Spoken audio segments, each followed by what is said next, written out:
وَلْتَكُن مِّنكُمْ أُمَّةٌ يَدْعُونَ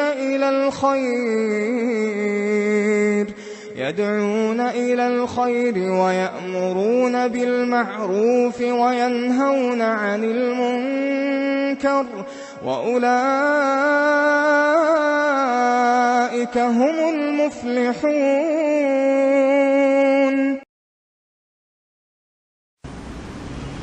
لہذا بنیادی نقطہ یہ ہے کہ من عمل عملا لیس علیہ امرنا فہو رد، جو کوئی ایسا عمل کرے جو ہم نے کرنے کے لیے کہا نہیں، پھر بھی کر رہا ہے۔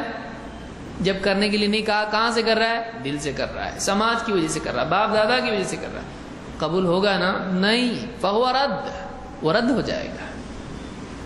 منع کہاں ہے؟ کرنے کے لیے کہا تھا نہیں، رد ہے، یہی منع ہے۔ دیکھیے، ایک ہوتا ہے منع کرنا، ایک ہے رد کا فتویٰ دینا۔ رد کا فتویٰ زیادہ ڈینجر ہے۔ کوئی آدمی کہے مت کرو، کر لیا، ٹھیک ہے چلو لاؤ، قبول ہو سکتا ہے۔ کوئی آدمی منع کرے بھائی ایسا مت کرو، آپ چائے مت بناؤ، نہیں پیتا، بنا لیا آپ نے،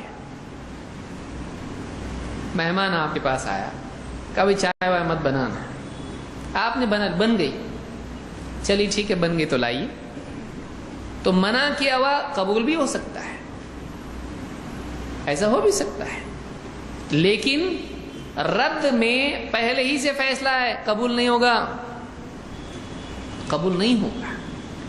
اللہ کے رسول صلی اللہ علیہ وسلم نے یہ نہیں بتایا کہ نہیں کرنا، مت کرو، بلکہ آپ نے کہا قبول نہیں ہوگا، وہ رد ہو جائے گا، اس کا فائنل فیصلہ دے دیا کہ قبول ہی نہیں ہوگا۔ لہٰذا کوئی آدمی یہ کہتا ہے منع کدھر ہے، تو رد میں خود منع موجود ہے۔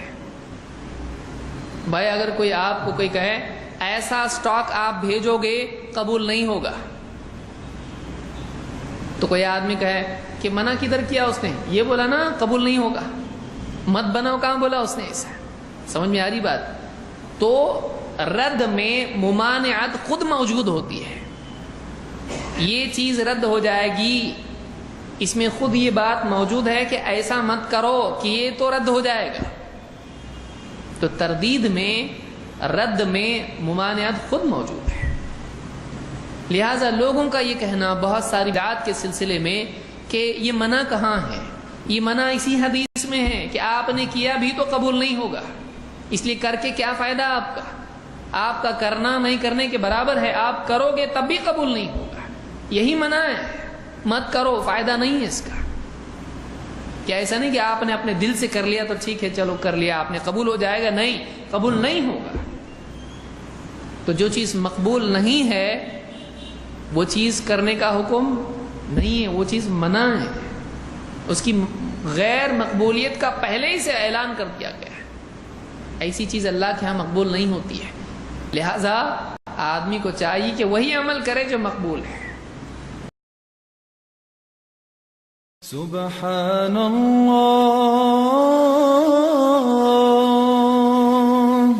والحمد للہ ولا الہ الا اللہ واللہ اکبر۔ سبحان اللہ